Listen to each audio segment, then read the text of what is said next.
First of all, an unlikely helper is exercise. Blood chemistry has been proven to change the way the brain works, as the brain, the happy recipient of vital nutrients through exercise, repays the favor by increasing brain performance in the shape of a better and longer attention span, smoother information processing, and more fluid problem-solving skills. How does this work? Well, exercise releases an important blend of mood-altering hormones, including dopamine, serotonin, and norepinephrine.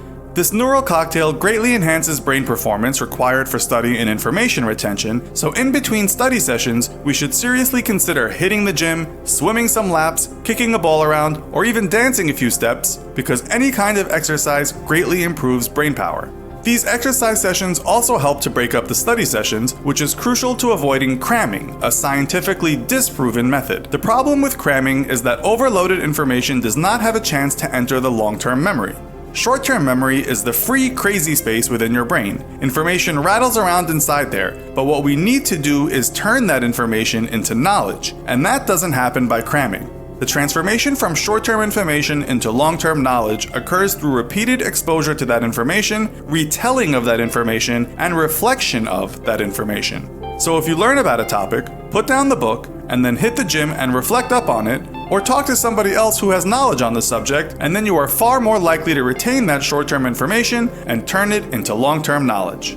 You must also vary your study program. Smart study isn't about just reading the material over and over and over again ad nauseum. Although this may seem like the easiest way, it is totally counterproductive. A 2010 study from Washington University compared the effectiveness of repeated testing over repeated studying and found that testing is far more effective than simply rereading. So in between short exercise and study sessions, why not test yourself now and again? Or better still, find a study partner who is tackling the same subject and test one another. Compare your results, talk about them, and continue your study program in between exercising. There is no reason you should study completely alone, and without adequate testing, you will fail to see where the real information gaps are. Finally, get as much sleep as you can, because sleep is crucial to brain development. When awake for the first few hours in the day, our alpha brainwaves are most active, which is the brain state most suited to the acquisition of information and knowledge. A good study program should not only include exercise, short intense study sessions, and social learning, it should also include a good night's sleep and perhaps, if your day allows it, a cheeky power nap in the afternoon. A nap in the daytime will give you 2 bursts of alpha brainwaves for one day's study, and the benefit of sleep doesn't end there. When you acquire information, brain cells grow new connections that reach out and connect with one another. Sleep helps these cells grow and connect. So if we think of our brain as a tree, sleep is like the Miracle-Gro, and while we sleep, all the tiny branches will grow and flourish. Conversely, all-night study sessions do not work, as our ability to process information is hindered by our restlessness, and the information overload is simply overbearing. Scientific research has shown that it can take up to 4 days for our brains to return back to normal after we've been awake for an entire night. We should also take breaks every hour and not work straight through. Study for an hour, do some exercise, speak to a study friend, and then return to the source material.